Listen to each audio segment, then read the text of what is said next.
नमस्कार श्रोते हो, दीपक रेगे कथाकथन चॅनलवर तुम्हा सगळ्यांचं मनापासून स्वागत. श्रोते मित्र हो, तुम्ही ऐकताय अभय बापट यांची रेस्ट हाऊस ही कादंबरी आणि आज भाग 4.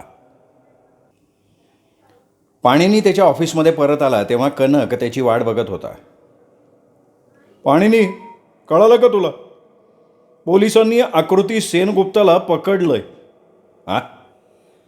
त्यांनी तिला कुठून शोधून काढलं? देवनारमध्ये, मैथिलीच्या अपार्टमेंटमध्ये. नाही, पण त्यांना तिच्याच घरी शोधावं हे सुचलं कसं? मला वाटतं बहुतेक तिच्या सगळ्या मैत्रिणींकडे त्यांनी चौकशी केलेली असावी. सौम्या, मला जरा ॲडव्होकेट खांडेकरांना दे फोन लावून. पाणिनीने सौम्याला सांगितलं. मला त्यांच्याशीच वैयक्तिक बोलायचं आहे, पण अगदी ते नसतील तर त्यांच्या हाताखालच्या वकिलाशी बोलीन मी. सौम्यानी फोन लावला आणि पाणिनीला खूण केली की ते येत आहेत फोनवर. पाणिनीनी फोन घेतला. हॅलो ॲडव्होकेट खांडेकर, पाणिनी म्हणाला. पलीकडनं आलेला ॲडव्होकेट खांडेकर यांचा आवाज एकदम सावध होता. बोला पटवर्धन, काय हवं आहे माझ्याकडनं? पोलीस माझ्या आकृती सेनगुप्ता नावाच्या आशिलाला पकडत आहेत. हो, आलं आहे माझ्या कानावर. तपनच्या खुनाच्या संदर्भात त्यांना चौकशी करायची आहे. ॲडव्होकेट खांडेकर सावधपणे म्हणाले. तुम्ही तिला प्रश्न विचारणार असाल तर मी तिथे उपस्थित राहणार आहे. नाही, माझा तरी काही विचार नाही आहे तिला प्रश्न विचारण्याचा. माझे सहाय्यक विचारतील तिला. म्हणजे एकूण एकच ना, तुम्ही काय किंवा तुमचे सहाय्यक काय. तुम्ही ज्या क्षणी तिला तिथे आणाल तेव्हा मला सांगा, मी येणार आहे तिथे. तुम्ही माझ्या डोक्याशी कटकट करू नका हो पटवर्धन. पोलिसांशी बोला. आणि पटवर्धन, तुला पोलीस कसं काम करतात माहिती आहे ना? त्यांनी आधीच तिला भरपूर प्रश्न विचारलेले आहेत आणि आता जे पुन्हा तिला इथे आणतील ते फक्त एक शिष्टाचार म्हणून आणतील, कारण त्याआधी त्यांनी त्यांचं काम संपवलेलं असेल. तुमच्या ऑफिसमधनं एक शब्द पोलिसांना टाकला जाणं म्हणजे आपल्या दोघांचाही वेळ वाचवणं आहे. तिला तुमच्याकडे घेऊन येतील तेव्हा मी तिथे हजर असणार आहे. मग तुम्ही तिच्यावर आरोप ठेवलेला असो किंवा नसो. नाही, पण पोलिसांशी का बोलून घेत नाही तू पटवर्धन? मी तुमच्याशी बोललो आहे. तुम्ही सहकार्य केलं तर माझं काम सोपं होईल, नाहीतर ते काम करण्यासाठी मला अवघड वाट चोखाळावी लागेल आणि त्याची जबाबदारी तुमची असेल. अवघड वाट म्हणजे काय करणार नेमकं तू? आकृतीला जिवंत किंवा मृत अवस्थेत अत्यंत तातडीनं कोर्टात हजर करावं असा अर्ज मी कोर्टात सादर करणार. ॲडव्होकेट खांडेकरनी यावर थोडा विचार केला आणि एक पाऊल माघार घेत ते पाणिनीला म्हणाले. मला वाटतं आहे की तू तिथे हजर राहायला काही हरकत नाही. अर्थात तू तिचं वकीलपत्र घेतलं असेल तर. मी वकील आहे तिचा. पटवर्धन, मला या प्रकरणाची थोडीफार माहिती आहे म्हणून सांगतो. ती आकृतीने तपनचा खून झाल्याचं समजल्यावर स्वतःहून पोलिसांना का सांगितलं नाही की त्या दिवशी संध्याकाळपासून ती त्याच्याबरोबर होती म्हणून? नाही, प्रश्न फार चांगला विचारला आहे तुम्ही, छानच आहे. मला सांगा, आकृतीला केव्हा समजलं तपनचा खून झाला म्हणून? पटवर्धन, तू माझ्या प्रश्नाला उत्तर देण्याऐवजी मलाच उलटा प्रश्न विचारतोयस. नाही, मला तरी याहून वेगळ्या पद्धतीनं हाताळता येतच नाही ना हा विषय. हे बा पटवर्धन, मी प्रांजळपणानं तुला सांगतो, जर ती निर्दोष असेल तर उगाच तिला या प्रकरणात गोवण्यात आणि अवास्तव प्रसिद्धी देण्यात आम्हाला रस नाही आहे. पण जर ती दोषी असेल तर अर्थात आम्हाला नियमानुसार तिच्यावर दावा लावावा लागेल. अर्थात तिच्याकडनं तपन स्वतःचा बचाव करताना मारला गेला असेल आणि तू तिला गुन्हा कबूल करायचा सल्ला दिला तर गोष्ट वेगळी. मी तिच्याशी चर्चा करून मग सांगतो तुम्हाला. अरे, तू आधी 10 वेळा तरी चर्चा केली असशील तिच्याशी या विषयावर. मी नाही असं उत्तर दिलं नाही ह्या प्रश्नाचं तर तुम्हाला आश्चर्य वाटेल. ठीक आहे पटवर्धन, तुला कोर्टात अर्ज करायची गरज नाही. तू इथे तिच्याबरोबर हजर राहू शकतोस, पण मगाशी सांगितलेलं लक्ष ठेव. तिला काही पढवायची किंवा उत्तरं देऊ नको वगैरे सांगायची संधी तुला मिळणार नाही, कारण इथे आणण्यापूर्वी पोलिसांनी तिला बेजार करून टाकला असेल प्रश्न विचारून विचारून. ॲडव्होकेट खांडेकरांनी पाणिनीला जाणीव करून दिली. नाही, माझी काही हरकत नाही आहे. मला वाटतं की तुम्ही या प्रकरणाशी पूर्णपणे परिचित आहात. नाही, मला माहिती व्हायला लागली आहे हळूहळू. कसं आहे, तपन कुटुंब हे शहरातलं फार प्रतिष्ठित आहे आणि हा खून म्हणजे कोण्या आयऱ्या गायऱ्या माणसाचा नाही आहे ना. धन्यवाद ॲडव्होकेट खांडेकर. तुम्ही मला कळवाल पोलिसांनी तिला तिथे आणलं म्हणजे, असं मी समजतो. पाणिनी म्हणाला आणि त्यांनी फोन ठेवून दिला. कनक, एखादी नवीन बातमी? नाही, बातमी एवढीच आहे की तपन आणि आकृतीनं डोसे आणि आमलेट खाल्ल्यानंतर पुढच्या काही मिनिटात त्याचा मृत्यू झाल्याचं तपासणी करणाऱ्या डॉक्टरांचं म्हणणं आहे. म्हणजे अन्नाचं पचन व्हायला किती वेळानं सुरुवात झाली असल्या निष्कर्षांवरनं ते अनुमान काढलं गेलेलं असावं. त्या आउटहाऊसच्या जागेबद्दल तुला काय माहिती मिळाली? करमणुकीसाठी बांधलेलं घर आहे ते. द्रौपदी मंडलिक नावाची एक विधवा आहे 5 किलोमीटरवर, तिथं तिचं घर आहे. ती आउटहाऊसची त्या देखभाल करते. आणखीन काही? आउटहाऊस भोवतालची जागा उंच अशा काटेरी तारेच्या कुंपणानं वेढली आहे. आत जायला दार आहे, त्यातनंच आत जावं लागतं, दुसरा मार्ग नाही. पण ते दार कायमचं बंद असतं. याचं कारण म्हणजे आतमध्ये पोहण्याचा तलाव आहे. रात्री कोणी आलं आणि तलाव न दिसल्यामुळे तलावात पडलं असं होऊ नये म्हणून दार कायम बंद ठेवण्यात येतं. त्या बाईकडेच त्या दाराची किल्ली आहे. ती सकाळी 10 ते दुपारी 12 या वेळात केव्हा तरी येते, झाडलोट करते, काही भांडी डिशेस धुवायचं काम करते. कोणी मुक्कामाला आलं तिथे तर त्यांच्या खोल्या स्वच्छ करणं, पलंग पोच बदलणं असली कामंसुद्धा ती करते. दुपारी दुसरा माणूस येतो, तो आजूबाजूच्या परिसराची स्वच्छता करतो. जलतरण तलावाची देखभाल करायला त्या कंपनीचे लोक येतात. त्यातलं पाणी कायम उबदार राहील अशी व्यवस्था केलेली आहे. येणाऱ्या सगळ्यांकडे या दाराच्या किल्ल्या असतात. पोलिसांनी आकृतीला नेमकं किती वाजता पकडलं सांगू शकशील? साधारण तासाभरापूर्वी. सकृतदर्शनी असं दिसतंय की मैथिलीला बोलवून घेतलं त्यावेळी त्यांनी आकृतीला ताब्यात घेतलेलं असावं. हो, आपल्याला खून झाला त्या जागेला भेटही द्यायची. अरे पण आपल्याला आज जाता येणार नाही पाणीनी. का जाता नाही येणार? पैज लावतोस? हे बघ पाणीनी, असं अवैध मार्गानं आत घुसून आपल्याला अडचण निर्माण होईल असं मी तुला काहीही करू देणार नाही. अरे पोलिसांनी त्यांचं तिथलं काम संपवलं आहे ना. हो, ते संपवलं आहे. वृत्तपत्राच्या फोटोग्राफरला परवानगीसुद्धा दिली होती फोटो काढायला. पण त्याच्यानंतर पोलिसांनी ती जागा सील केली आहे. एखादं पिंप सील करतात ना तशी. असू दे रे, तुझ्याकडे त्या मांडलिकबाईचा पत्ता आहे ना? कनकनं मानेनं होकार दिला. चल निघू आपण, तिला भेटू. मी यायला हवं आहे? सौम्यानं विचारलं. पाणीनी जरा विचार करून म्हणाला, हो चल तू पण. स्त्रीच्या नजरेला जे दिसतं ना ते पुरुषाच्या नजरेतनं कदाचित सुटू शकतं. अरे पण तुला शोधायचं काय आहे? कनकनी त्याला विचारलं. अरे बाबा, ते मला कळलं असतं तो ऑफिसमध्ये बसून शोधलं नसतं का मी? पाणीनी म्हणाला आणि तिघेही पाणीनीच्या गाडीतनं निघाले. कनकनं दाखवलेल्या रस्त्यावरून पाणीनीनं मंडलिकच्या दाराजवळ गाडी उभी केली. आता एक गोष्ट सगळ्यांनी स्पष्टपणे मनात ठेवूया. त्या दाराच्या किल्ल्या एकूण 4 जणांकडे असणार. कंपनीच्या उच्च अधिकाऱ्यांकडे, मंडलिकबाईकडे, जलतरण तलाव दुरुस्त करणाऱ्या कंपनीच्या प्रतिनिधीकडे आणि आउटहाऊसचा बाहेरचा परिसर स्वच्छ करणाऱ्या नोकराकडे. कनक, तू त्या माणसाचं नाव काय म्हणालास? बाहेरची सफाई करतो तो? तो ओमकार केसवड. आणि तो कुठे राहतो? याच रस्त्यावर अर्धा किलोमीटर पुढे. बरं ठीक आहे, चल या द्रौपदी मंडलिकला भेटू आत जाऊन, पाणीनी म्हणाला आणि तिघंही तिच्या दाराजवळ गेले. पाणीनीने बेल दाबली, दार उघडलं गेलं. दारात उभी असलेली स्त्री म्हणजे तिशीच्या उंबरठ्यावर असलेली एक धिप्पाड अशी स्त्री होती. पण धिप्पाड असली तरी ती स्थूल नव्हती. तिच्या चालण्यात एक उत्साह होता, लगबग होती. पाणीनीने स्वतःची ओळख करून दिली आणि म्हणाला, मला तपनच्या प्रकरणात रस आहे म्हणून मी आलो आहे. हो, सांगळ्यांनाच रस आहे त्या प्रकरणात, कुणाला नाही बरं सांगा. तुम्ही आज सकाळी झाडलोट करायला त्या घरी गेला होतात का? पोलिसांनी नाही ना करू दिलं काम. पोलीस म्हणले काही वेळ थांबा. पण तुम्ही तिकडे गेला होतात का नाही? नव्हते गेले.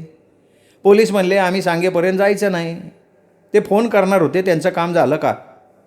त्यांनी अजून फोन नाही केला तुम्हाला? नाही, आता अर्ध्या तासापूर्वी आलता. आता जायला हरकत नाही म्हणले. मग आता जाणार असाल ना तुम्ही? हां, आता जाणारच आहे. मग तुम्हाला मी मदत केली तर तुम्हाला कसं वाटेल? तिने मानेने नकार दिला. पाणीनीनं पाकिटातनं एक नोट बाहेर काढली, तिला दिली. तिने घ्यायला नकार दिला. पाणीनीने अजून एक नोट काढली, मग पुन्हा एक, आणखीन एक. तिच्या चेहऱ्यात काही बदल झाला नाही. हे बघा, एका निष्पाप मुलीवर तपनच्या खुनाचा आळ आला आहे. मी तिचं वकीलपत्र घेतलं आहे. मला त्या जागेत जाऊन पाहणी करायची आहे, म्हणजे मी जास्त चांगल्या प्रकारे त्या मुलीचं प्रतिनिधित्व करू शकेन. आता पोलिसांच्या दृष्टीनं तिथं काही शिल्लक नाही आहे, तेही निघून गेलेत. तुम्हालासुद्धा आज जायला परवानगी दिली आहे. तसं बघायला गेलं तर मी त्या घरात जायची परवानगी कोर्टातनं मिळवू शकतो, पण त्यात माझा खूप वेळ जाईल. आणि मी तसं केलं तर मी तुम्हाला आत्ता जे पैसे देऊ करतोय ते तुम्हाला मिळणार नाहीत. माझा वेळ पैशाच्या स्वरूपात मोजतो मी नेहमी. तिच्या तोंडावरचे बदललेले भाव पाणिनीच्या नजरेतनं सुटले नाहीत. मासा गळाला लागत होता. पाणिनीने बळजबरीने तिच्या हातात नोटा कोंबल्या. तिने त्या नाकारल्या नाहीत. त्या हातात ठेवत ती म्हणली, हे बघा, खुनाच्या रात्री काय झालं मला माहीत नाही, पण मला काही गोष्टी दिसल्या जेव्हा मी स्वच्छता करत होते. येस येस, बोला बोला बोला, तुम्ही काहीतरी म्हणत होतात. ती बोलता बोलता थांबली. तेव्हा पाणिनीने तिला पुन्हा विचारलं, नाही मी काय नाही सांगणार, तुम्ही आता ना तिकडं, तुम्ही बघा. मला वाटतंय तुम्हाला तिकडं जाऊ देण्यात काय कायदेशीर कटकट नाही व्हायची. हे बघा, मला कोर्टाचा आदेश मिळू शकतो आज जाण्यासाठी. नाही पण मी तुम्हाला आत येऊ दिलं हे कोणाला कळतं नाही का आम्हा? ते तुम्ही माझ्यावर सोपवावं. मी माझ्या वाहनाने येते, तुम्ही जा तुमच्या गाडीतनं, मी पुढं जाते, गेट उघडते. मला तर वाटतं बाया का आज मला तिथं लय आवरावरी करायला लागणार आहे. उष्ट्या डिश आणि भांडी, त्या डिश आणि भांडी पोलिसांनी जप्त करून टाकली. सर्वच्या सर्व? हां, खाण्यासाठी वापरलेल्या सर्व. ठीक आहे, तुम्ही व्हा पुढे, आम्ही आमची गाडी तुमच्या मागोमाग ठेवतो. पाणिनी म्हणाला आणि ते तिघे तिच्या मागोमाग आले. तिने गेट उघडलं, त्यांची गाडी आत येऊ दिली, पुन्हा गेट लावून घेतलं. आम्ही कायम कुलूप लावून ठेवतो इथं, ती म्हणाली आणि ते तिघेही आउटहाऊसच्या दारापाशी आले. गाडीतनं उतरताना सौम्यानं पाणिनीला विचारलं, नोट्स घ्यायची वही घेऊ? हो, एखादी छोटी पुरेल, तुझ्या पर्समध्ये असेल ना छोटीशी, तेवढी बाज झाली. तिघांनी तिच्याबरोबर घरात प्रवेश केला. तिथलं उंची फर्निचर, अंथरुणावरचे महागडे रग, पलंगपोस, स्वयंपाकघरातली भांडी, सगळं काही पाणिनीने नजरेच्या खालनं घातलं. जेवणखाण वगैरेच कधीही बनवता येईल इतकी जय्यत तयारी दिसती आहे या किचनमध्ये. अहो, मोठे साहेब आहेत ना, ते खाण्याचे लय मोठे शौकीन आहेत. ते स्वतः पण उत्तम स्वयंपाक करतात. बऱ्याच वेळेला इथं बारबेक्यूच्या मेजवान्या होत्यात. मोठे साहेब सगळं स्वतः करतात बरं का. हां, मला ते मदतीला म्हणजे वाढायला नंतर भांडी घासायला बोलावतात. सगळे खाद्यपदार्थ तयारच असतात इथे कायम ठेवलेले. नाही, जेव्हा एखादी पार्टी ठरती ना तेव्हा सगळं आणलं जातं. इथं फक्त अंडी आणि दुधाची पावडर असती, कधी कधी गोठवलेलं मांस असतं. पाणिनीचं लक्ष जमिनीवर खडून रेखाटलेल्या प्रेताच्या आकृतीकडे गेलं. त्याच्या बाजूला थोडेसे रक्ताचे डाग होते. आता मला त्यांनी हे सगळं साफ करायला सांगितलं, पण मोठे साहेब मला या कामाचे वेगळे पैसे देणार आहेत का नाही ते मला माहीत नाही.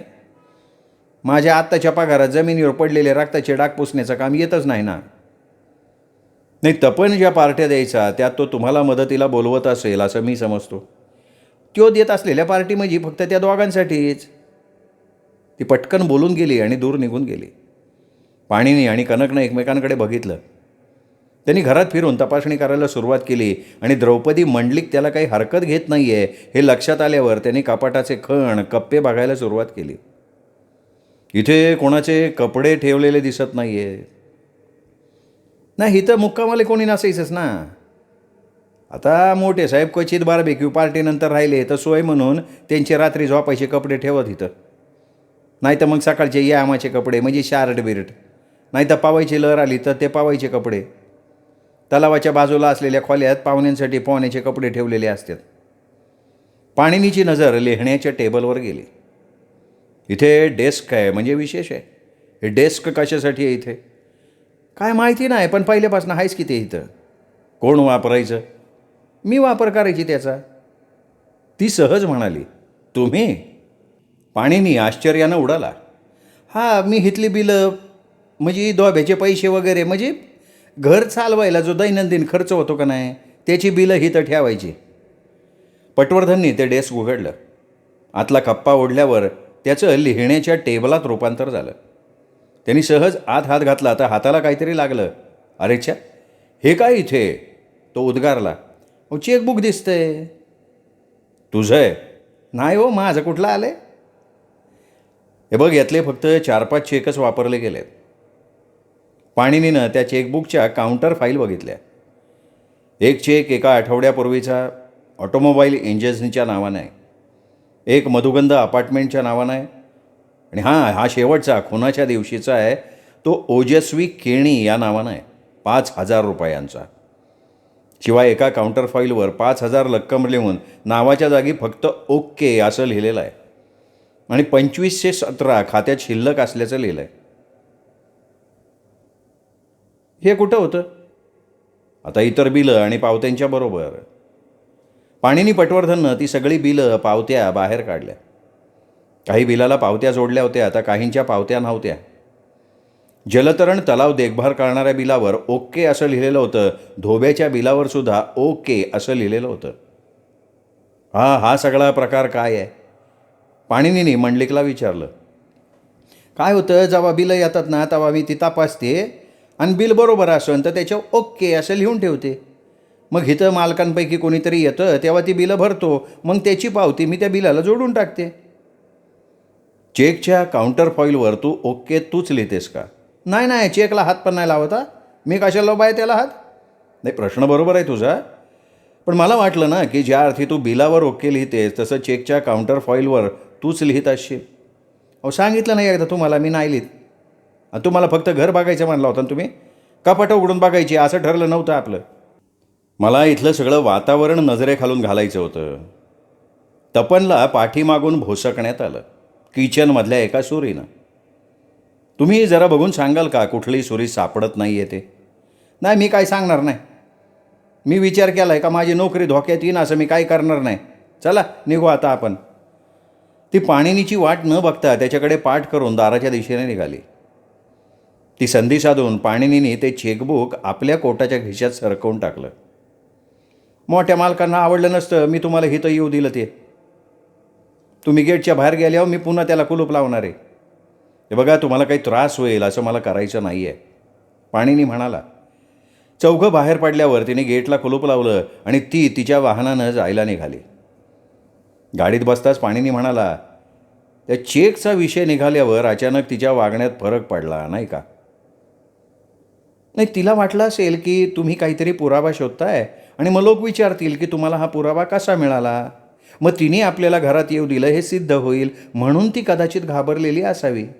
सौम्यानं अंदाज बांधला. आणि माझा कॅमेरा कुठे आहे? गाडीच्या कप्प्यात आहे. त्यात क्लोजअप शॉट घ्यायची लेन्स आहे ना? हो आहे की, सौम्या म्हणाली आणि तिने कॅमेरा आणि ती लेन्स पाणिनीकडे दिली. पाणिनी आणि सौम्यानं त्या चेकबुकचे काउंटर फाईलचे फोटो काढले. अहो तुम्ही आतापर्यंत निघून जायला पाहिलं होतं, मंडलिक ओरडली. मी ते चेकबुक तपासायला घेतलं होतं, तो एक महत्त्वाचा पुरावा आहे. तू पोलिसांना तसं सांगशील का?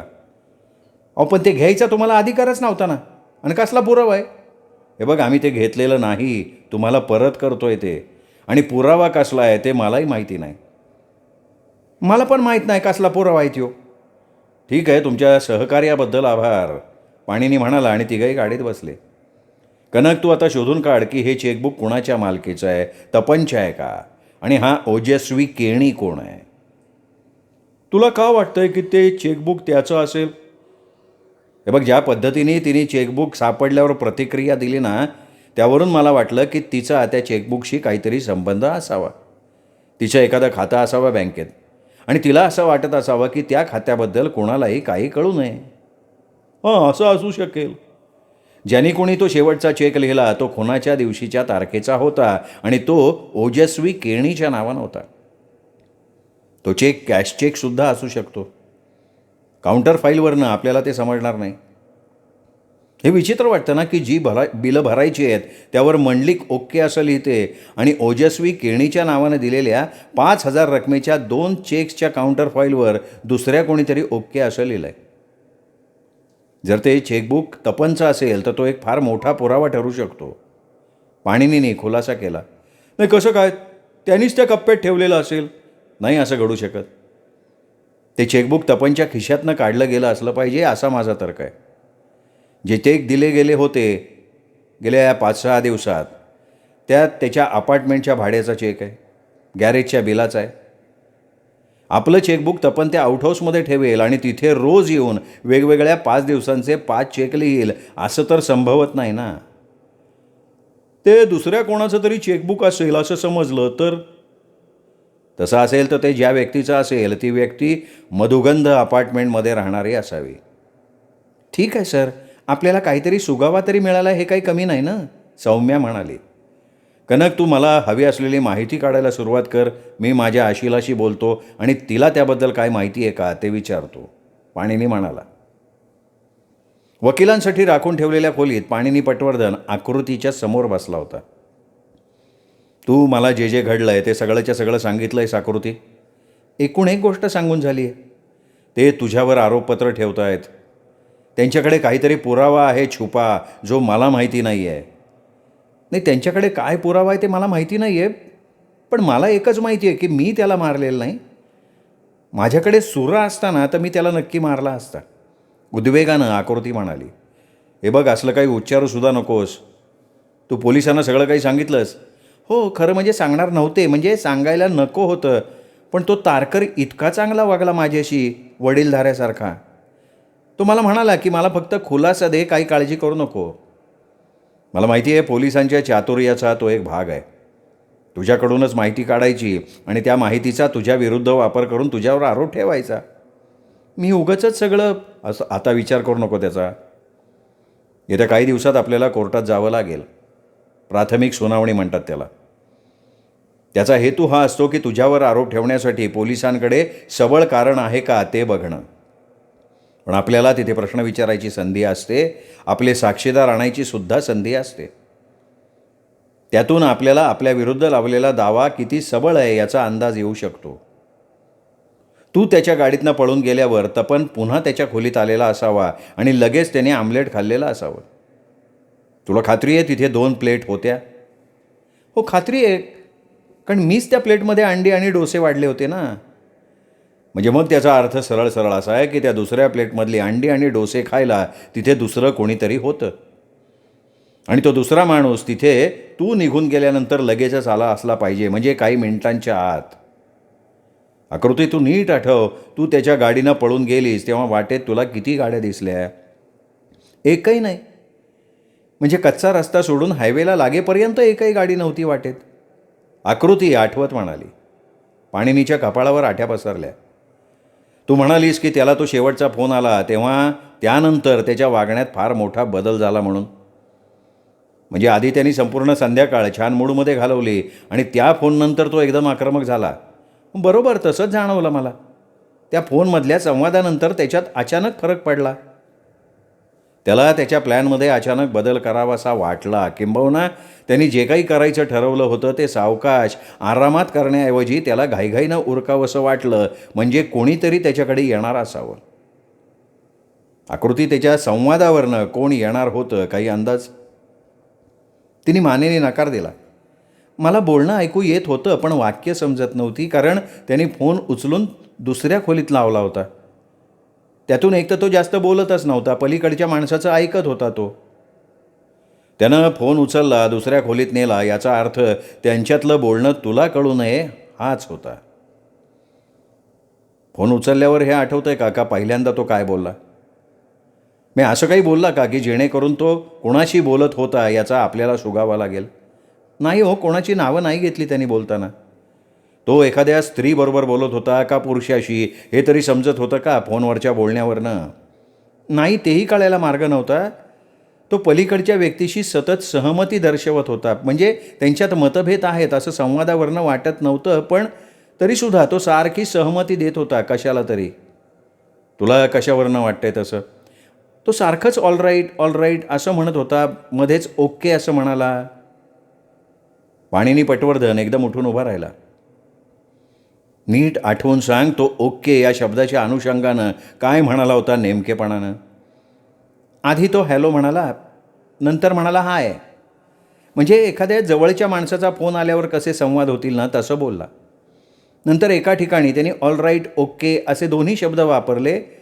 मला ते ऐकायला जरा विचित्र वाटलं. हां, म्हणजे कदाचित ओके हे त्या माणसाचं टोपण नाव असावं, पलीकडून बोलत असणार याचं. पाणिनी एकदम उत्तेजित होऊन म्हणाला. असेल तसंही असेल, म्हणून त्यांनी ऑलराईट आणि ओके असे दोन्ही शब्द वापरले असतील. आता यातलं कोणाला काही सांगायचं नाही. ओठ शिवल्यासारखं गप्प बसायचं. पोलिसांना तू यादी सगळं सांगितलंयस. आता हे ओके प्रकरण अजिबात बोलायचं नाही कोणालाही. पाणिनींनी आकृतीला सूचना दिली. मी खरं तर जास्तीत जास्त आठवायचा प्रयत्न करायला हवा होता, पण दुसऱ्याच्या बोलण्यात तोंड न खुपसण्याचं आणि त्यांचं बोलणं भोचकपणे न ऐकायचं हे संस्कार माझ्यावर झालेत. त्याची काळजी आता सोडून दे. इथून पुढे काळजी करायचं काम मी करीन, तू निवांत राहा. पुन्हा तुला भेटायची संधी मला मिळणार नाही, त्यामुळे आपली भेट आता कोर्टात होईल. पाणिनींनी तिला आश्वासित केलं आणि तिथून पाणिनी थेट त्याच्या ऑफिसमध्ये आला.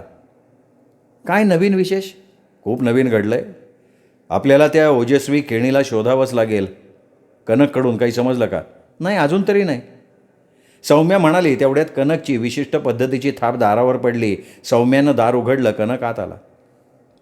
कनकची ती दार वाजवायची एक खास पद्धत होती आणि ती पद्धत फक्त पाणिनी आणि सौम्याला माहिती होती. त्या विशिष्ट प्रकारानं दार वाजलं म्हणजे कनक आला हे दोघांनाही समजत असे. पाणिनीच्या केबिनमध्ये कोणी बसला असेल आणि त्यावेळी कनकनं आत येणं श्रेयस्कर असेल तरच सौम्या दार उघडून त्याला आत घेत असे. सौम्यानं दार उघडलं नाही तर कनक आत येत नाहीच. कनक, तुला महत्त्वाचं सांगायचं आहे. काउंटर फाईलवर जे ओके ओके असं लिहिलं आहे याचा अर्थ आपल्याला वाटतो त्यापेक्षा जास्त महत्त्वाचा ठरणार आहे. त्याचा अर्थ ठीक असा नकून माणसाची ती अद्याक्षरं असू शकतात. आता एक चेक ओजस्वी केणीच्या नावानं आहे आणि पाणिनीचं बोलणं मध्येच तोडत कनक म्हणाला, ह्या माणसाबद्दल माझ्याकडे तुला देण्यालायक मोठी उपयुक्त माहिती आहे. हा माणूस रेसच्या घोड्यावर सट्टा लावणारा आहे म्हणजे बुकी आहे. उच्चभ्रू लोकांचा बुकी आहे तो. तपननी त्याला भरपूर धंदा दिला असेल यात मला शंका नाही. अरे, तुझी ही माहिती बऱ्याच गोष्टींचा खुलासा करणारी आहे. थांबा जरा, थांबा. आपली वही उघडत सौम्या म्हणाली. आपल्याकडे आणखीन एक ओके आहे. त्या आउटहाऊसच्या बाहेरच्या परिसराची, बागेची देखभाल करणारा ओमकार केसवड, तो सुद्धा ओकेच. माय गॉड, मला क्षणभर विसरायला झालं होतं त्याचं नाव. त्याच्याबद्दल सविस्तर अहवाल आत्ता नाही आहे माझ्याकडे, पण एवढं समजलं आहे की तो तुरुंगातून तात्पुरता सुटलेला कैदी आहे. आईला ऐका होते नवलच आहे. तो कुठल्या गुन्ह्यासाठी आत होता कनक? ब्लॅकमेल. पाणिनी सौम्याला उद्देशून म्हणाला, आपण त्या चेकबुकचे फोटो काढले होते ते स्टुडिओत दे, त्याच्या प्रती काढून घे. सर, मी ती व्यवस्था आधीच केली आहे. एवढंच नाही तर चेकवरचे ओके हे शब्द तपनच्याच अक्षरातले आहेत का याची पडताळणी करण्यासाठी हस्ताक्षर तज्ज्ञांबरोबर भेटसुद्धा ठरवली आहे. वा सौम्या, छान काम केलं आहेस. मी सांगण्यापूर्वी माझ्या मनातलं ओळखून विषय मार्गी लावला आहेस. तुला काय वाटतं की ते अक्षर तपनचं असेल? तुलना करण्यासाठी आपल्याला तपननं लिहिलेला आणखीन एक ओके हा शब्द मिळाला तर आपल्याला चांगली संधी आहे, नाही तर नाही.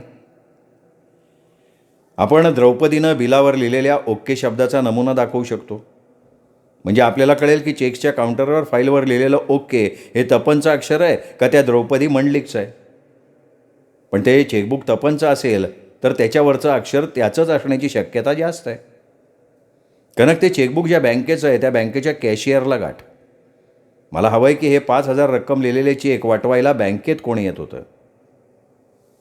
ते रोख रक्कम देणार नाहीत का? तपनच्या खुनाच्या आदल्या दिवशी जर तो चेक बँकेत आला असेल तर आणि तरच बँक पैसे देईल, नाही तर देणार नाही. अर्थात दुसऱ्या दिवशी सकाळी जर लवकर तो चेक बँकेत सादर झाला असेल आणि तपन मेलाय हे बँकेला समजलं नसेल तर बँकेने त्याची रोख रक्कम दिलेली असू शकते. तपन मेल्यावर जर कोणी चेक घेऊन बँकेत आला असेल आणि बँकेनं तपन मेलाय ह्या कारणास्तव चेकचे पैसे देणं नाकारला असेल तर कॅशियरला तो प्रसंग आणि चेक घेऊन येणारी व्यक्ती लक्षात राहिली असणार. तेव्हा त्या दृष्टीनं मला तू माहिती दे. अजून एक, जर का बँकेनं त्यांना तपन गेल्याचं माहीत नव्हतं म्हणून चेकचं पेमेंट केलं असेल तर तो चेक बँकच्या रेकॉर्डवर असेल. त्यावरचं अक्षर बघून आपल्याला ओके या शब्दाचा आणखीन एक नमुना मिळेल जो आपण हस्ताक्षर तज्ज्ञाला दाखवू शकू. आता मला कळलं पाणिनी, आपल्या बुद्धीत किती फरक आहे तो. मी लगेच लागतो कामाला. ही माहिती आपल्याला मिळेपर्यंत कोर्टात जाऊन साक्षीदारांना काय काय माहिती आहे काय माहिती नाही आहे हे तपासायची आपल्याला संधी आहे. तुला वाटतंय का पाणिनी की सरकारी वकील ॲडव्होकेट खांडेकर त्यांच्याकडचं एखादं गुपित उघड करतील? काहीतरी हातचं राखून ठेवतील ते तुला धक्का देण्यासाठी. माझ्याशी सरकारी वकील ॲडव्होकेट खांडेकर त्या दिवशी ज्या पद्धतीनं बोलले त्यावरून मला त्यांच्यात खूप आत्मविश्वास जाणवला.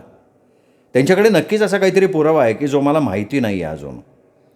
मला विचारशील तो आकृतीच्या दृष्टीनं सगळ्यात सुरक्षित काय असेल तर तिने कबूल करावं की तपननी तिला फसवून त्या आउट हाऊसला नेलं, तिच्यावर बळजबरी करायचा प्रयत्न केला आणि शेवटी स्वतःचं संरक्षण करण्यासाठी तिने त्याला भोसकलं. अरे लक्षात घे, तसं असेल तर पाठीमागून कसं भोसकता येईल त्याला?